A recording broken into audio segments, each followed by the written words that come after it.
If you think you felt fear before, it's only because you haven't crossed paths with real darkness. Tonight, we'll take a descent into something deeper, older than stories, heavier than nightmares. Some call them myths, others know better. These legends have echoed for centuries in whispers, warnings, and blood-curdling screams. They're found in the shadows of forests, in the silence between footsteps, and in the corners of your room when the lights go out. They're not just stories, they're signs.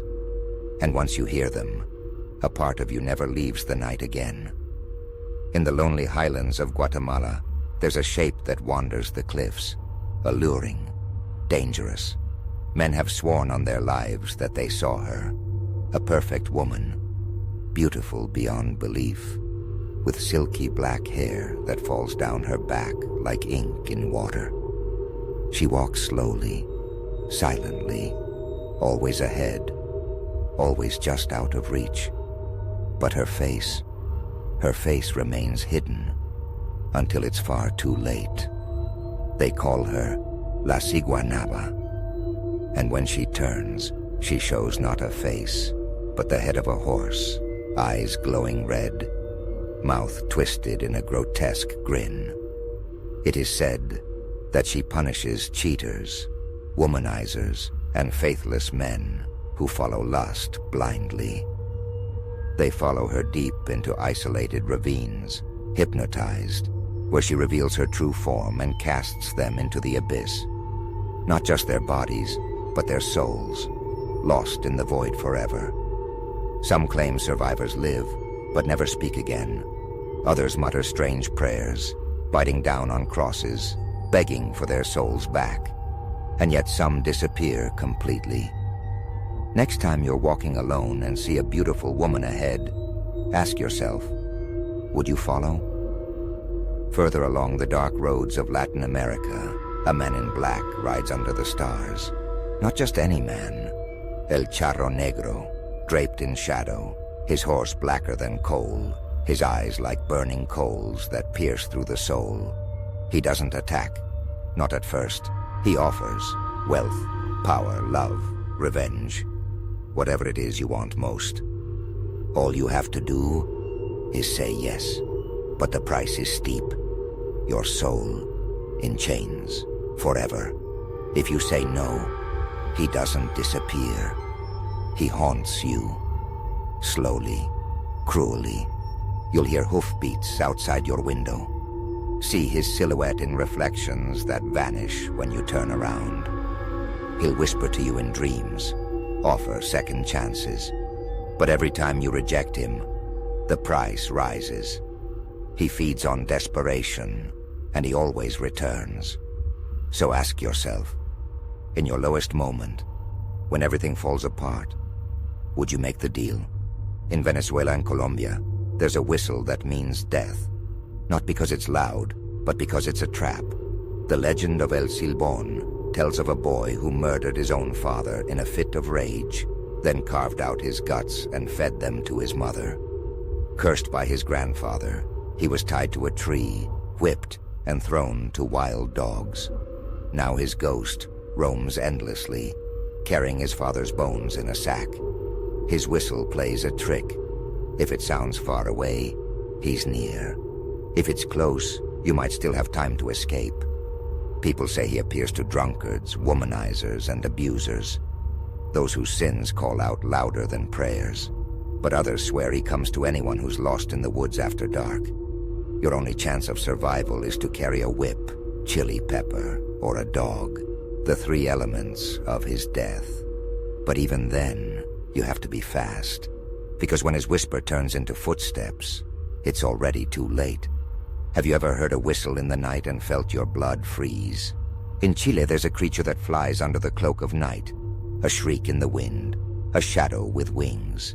They call it the Tue-Tue. Some say it's a bird with a human face. Others claim it's a warlock who transforms into a winged beast to roam the skies. Wherever it flies, sickness follows. People fall ill without explanation, and soon after, someone dies. No warnings, No escape. You might think it's superstition until you hear it outside your window at night. Locals say you must burn salt in a fire to drive it away. And never invite a stranger in for breakfast after hearing the tue-tue. If he shows up, a man with strange eyes and strange manners, and you reject him, you've sealed your fate. He'll return in his true form to take your soul. Would you be brave enough to look him in the eye and say no? On a desolate road in Cuba, a farmer rode alone through thick forest one night when he heard it.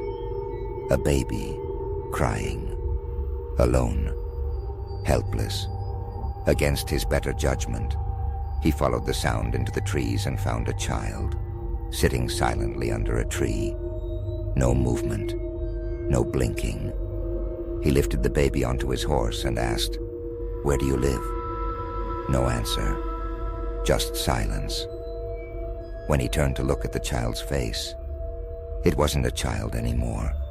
It had red eyes, stretched jaws, and a single long tooth protruding from its mouth.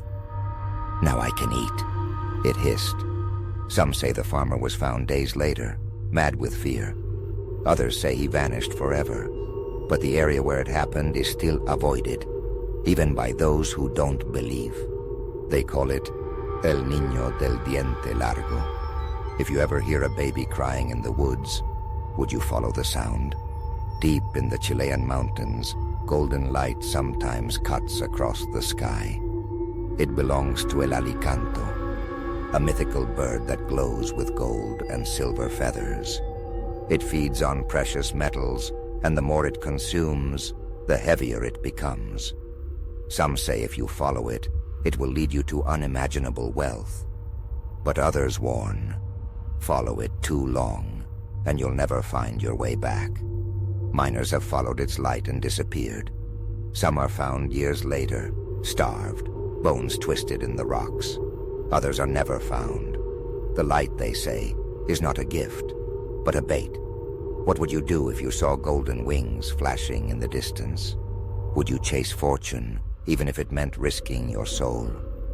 In Colombia, a scream rises from the jungle, full of sorrow and rage. La Pata Sola, the one-legged ghost, wanders the forest in search of men to destroy. She appears as a beautiful woman, gentle and seductive, calling to lonely travelers. But if they follow, she reveals her true form, monstrous, wild-eyed, with fire where her soul should be. She kills with violence and fury, but only after breaking her victims mentally. First, she makes them believe they've found love. Then she reminds them of their sins, and finally she takes them. You may think you'd never fall for something like that, but under the right moonlight, beauty lies. In Argentina, during thunderstorms, heavy chains drag through the mud. They belong to La Alma Mula, a woman who committed unspeakable sins and now pays the price with every step. Her eyes bleed with regret. Her cries pierce the soul. If you see her and tremble, she'll kill you instantly with a demonic kick. But if you carry a steel blade and stand your ground, you may survive. Still, even those who survive are left shaken, scarred, forever haunted. They say the only way to stop her is to spill her blood. But can you kill something that's already dead? Ask yourself, are you sure your sins wouldn't call her to you?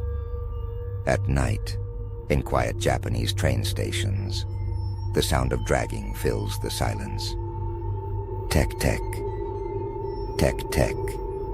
A girl who was split in half by a train after a cruel prank now haunts the platforms, searching for new victims. She crawls on her hands, her lower body missing, her eyes filled with fury.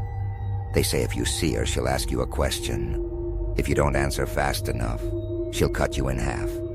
Her legends spread like wildfire. Some say she appears in reflections. Others say she waits at the edge of the tracks, staring. If you hear a scraping sound on concrete, would you look back? Finally, under a tamarind tree in Ecuador, a woman cries softly. She murdered her husband in a fit of rage and now roams the streets in a black veil. They call her La Viuda del Tamarindo. She appears beautiful, mysterious, irresistible. Men follow her, thinking they found a lover. But when they reach the tree, she turns. Her face is not human. Her eyes leak blood, and her breath steals life.